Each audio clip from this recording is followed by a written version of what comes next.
आज हम आपके लिए एक नई रेसिपी के साथ दोबारा हाजिर हुए हैं। आज मैं आपके लिए बना रही हूँ बीफ शामी कबाब। तो चलिए आज की रेसिपी तैयार करते हैं। अस्सलामुअलैकुम। आज एक नई रेसिपी के साथ हम दोबारा हाजिर हुए हैं और आज मैं आपके लिए बना रही हूँ शामी कबाब। तो जिसके लिए मैंने लिए हैं 2 किलो बीफ का गोश्त लिया है और मैं इसके अंदर तकरीबन आधा किलो चने की दाल ऐड करूँगी, क्योंकि इसका रेशो ये होता है कि अगर आप 1 किलो गोश्त ले रहे हैं बीफ का तो आप उसके अंदर 1 पाव आप डालेंगे, यानी 250 ग्राम आपने चने की दाल डालनी है। अब साथ ही में इसके अंदर साबित ज़ीरा और लौंग, साबित बड़ी इलायची और दालचीनी और काली मिर्च साबित, इन सारे गरम मसालों को मैं इसके अंदर साथ ही ऐड कर दूंगी। और साथ ही हम इसमें 2 टेबल स्पून नमक डाल दूंगी मैं इसके अंदर और 2 टेबल स्पून जो है हम इसमें कुटी हुई लाल मिर्च ऐड कर देंगे। अब साथ ही मैं गरम मसाले के साथ इसमें तेज़पात के पत्ते ऐड कर दूंगी और पिसा हुआ अदरक लहसुन मैं इसके अंदर शामिल कर दूंगी, तकरीबन 3 टेबल स्पून, ताकि इसकी खुशबू अच्छी आए। और इसको मैं चला के इसके साथ पकने के लिए रख दूंगी जब तक कि गोश्त नहीं गल जाए। दाल और गोश्त एक साथ गल जाएंगे, फिर उसके बाद मैं आपको दिखाती हूँ। अब इस टाइम पे जो हमारे कबाबों का जो मिक्सचर बन रहा है, ये देखें तकरीबन गल चुका है और ये अपने ही पानी में ये अच्छी तरीके से गल गया है गोश्त। और अब मैं इसे भून रही हूँ ताकि इसका पानी खुश्क हो जाए, तो फिर मैं आपको दिखाती हूँ। अब कबाबों का जो गोश्त है वो गल चुका है और इसका पानी भी खुश्क हो चुका है, तो अब इसे मैंने ठंडा करने रख दिया। अब जब ये ठंडा हो जाएगा तो मैं इसको ग्राइंड करती हूँ, फिर मैं आपको दिखाती हूँ। अब हमने जो कबाबों का गोश्त चढ़ाया था हमारे पास जो है वो हमने उसको पीस लिया है। जब उसका पानी खुश्क हुआ तो मैंने उसको पीस लिया। अब पीसने के बाद इसके अंदर मैं ऐड करूँगी 2 अदद अंडे। 2 अदद अंडे मैंने लिए हैं, वो हम इसके अंदर डालेंगे। और साथ ही मैं इसके अंदर डालूँगी हरी मिर्चें, वो भी आपने अपने हस्ब ज़ायक़ा डालनी है, क्योंकि रमज़ान के दिन है। आपको पता है कि इन चीज़ों से बहुत इंसान बचता है कि जलन ना पड़े सीने में। और साथ ही मैंने चॉप करी हुई ये प्याज ली है, तकरीबन 1 अदद मैंने बड़ी प्याज ली है। और साथ ही मैं हरा धनिया इसके अंदर ऐड कर दूँगी। मैं आपको यहाँ बताती चलूँ कि कुछ लोग जो हैं वो हरे धनिया के बजाय पुदीना डालते हैं, लेकिन मैं ये कहूँगी कि पुदीना डालने से बेहतर है कि आदमी हरा धनिया डाल ले, अगर आपने गार्निश के लिए ही डालना है। हालांकि हरे धनिया का भी कोई फ्लेवर नहीं होता, लेकिन आप अगर पुदीने के बजाय हरा धनिया डाल लें तो कम से कम कबाबों का अपना जायका निकल आएगा। क्योंकि लोग जो है उसमें पुदीना डालते हैं तो पुदीने की वजह से जो है उसमें बिल्कुल जायका नहीं आता है, सिर्फ पुदीने का ही अपना जायका आता है। और आपको पता है कि पुदीना तो ख़ास तौर से पुदीने की चटनी या हलीम में जब डलते हैं उसी की खुशबू से बस पुदीने से हलीम याद आता है। और आपने पुदीने की वजह से इसके जो खुशबू होती है कबाबों का और जायका का सब चेंज हो जाता है। तो मैं आपको कहूँगी कि आप कभी भी पुदीना ना डालें, हरा धनिया डाल लें भले गार्निश के लिए। और इसी के साथ में मिर्ची नमक अपना चेक करके आपने उसके अंदर अपने हस्ब ज़ायक़ा पहले पिसी लाल मिर्च डाल रही हूँ, क्योंकि चढ़ाते हुए मैंने कुटी लाल मिर्च डाली थी।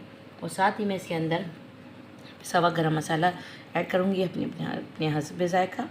और नमक जो है वो मैं चख चुकी हूँ, जो कि मुझे बिल्कुल सही लगा, क्योंकि मैंने स्टार्टिंग में डाल दिया था पकाते में ही, तो इसलिए मैंने इसमें नमक नहीं डाला। और इन सब चीज़ों को मिक्स करने के बाद मैंने अच्छी तरह जो चीज़ें हमने डाली हैं हम इन्हें अच्छी तरीके से मिक्स कर लेंगे। मैं आपको यहाँ बताती चलूँ कि इस तरीके से मैंने सारा मसाला इसको मिक्स कर दिया है, लेकिन गोश्त जो है ज़रा टाइट किस्म का हो रहा होता है। तो मैं आपको ये बताऊँ कि कबाब हमेशा जो है ना, मुझसे सब मेरा राज पूछते हैं कबाबों का, तो मैं आपको यहाँ बताती चलूँ कि कबाब हमेशा लोग मुझे कहते हैं कि यही इसी रेसिपी से हम भी बनाते हैं, लेकिन हमारे कबाब ऐसे नहीं बनते जैसे आप बनाती हैं। तो मैं आपको यहाँ अपनी रेसिपी की ख़ास बात बताऊँ कि हमेशा शामी कबाब जो है वो हमेशा जो बनते हैं वो बोटी से बनते हैं, गोश्त की बीफ की बोटी से बनाएं, आप कीमे से ना बनाएं। क्योंकि अगर आप कीमे से बनाएंगे तो वो ज़रा लीजिए से कबाब होते हैं और वो मज़े में भी इतने नहीं होते जितने कि ये बोटी की वजह से रेशे जो है उसको टाइट कर देता है। वो बहुत अच्छे जायके के होते हैं और हमारे कबाब बहुत अच्छे बनते हैं। और मैं आपको यहाँ बताती चलूँ कि इसमें जब ऐसा हो तो आप उसमें हल्का सा पानी का छींटा जिसे कहते हैं ना, वो मारें, तो इससे कबाब बहुत अच्छे सॉफ्ट हो जाते हैं और अच्छे बनते हैं हमारे कबाब। इस तरीके से गोश्त सिर्फ टाइट नहीं होगा, इससे ज़रा इसमें अच्छी लेस आ जाता है पानी के ज़रा ज़रा से छींटे मारने से। तो ये देखिए मैंने ज़रा सा तकरीबन 2 सिप मैंने पानी लिया होगा इसके अंदर, और ये देखें इस तरीके से अब अच्छे तरीके से मिक्स करना है। अब हमने कीमे को थोड़ा सा रेस्ट दे दिया था मिक्स करने के बाद। अब मैं इसकी गोल कबाब बना लूँगी। तो मैं आपको बता दूँ, मैंने कहा इस तरीके से आप उसकी गोल टिक्कियाँ बना लें।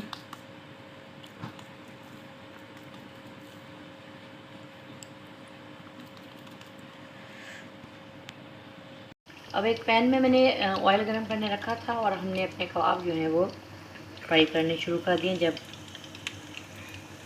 लेकिन इस बात का ख्याल रखेंगे कबाब चिपके नहीं, और जब एक साइड अच्छी तरीके से सिक जाए तो फिर हम दूसरा साइड चेंज करेंगे। अब जब इसका एक साइड देखें हो चुका है, गोल्डन हमें दिख रहा है नीचे से, तो हम इसका दूसरा साइड चेंज करेंगे।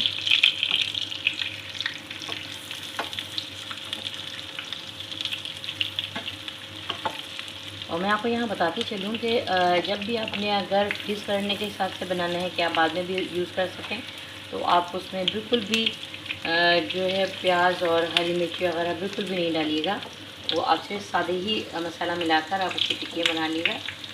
और मैं आपको ये बताती हूँ यहाँ पे इससे जा रही हूँ कि अगर ये मसाले ये हरी मिर्च और ये सब चीज़ें डाल के अगर आप प्याज डाल के रख देंगे, तो जब भी आप निकालेंगे तो वो भले ही आपके बिल्कुल सही हो कबाब, लेकिन उसमें प्याज की ज़रा सी स्मेल ऐसी आ जाती है जैसे कि ये ख़राब हो चुके हों।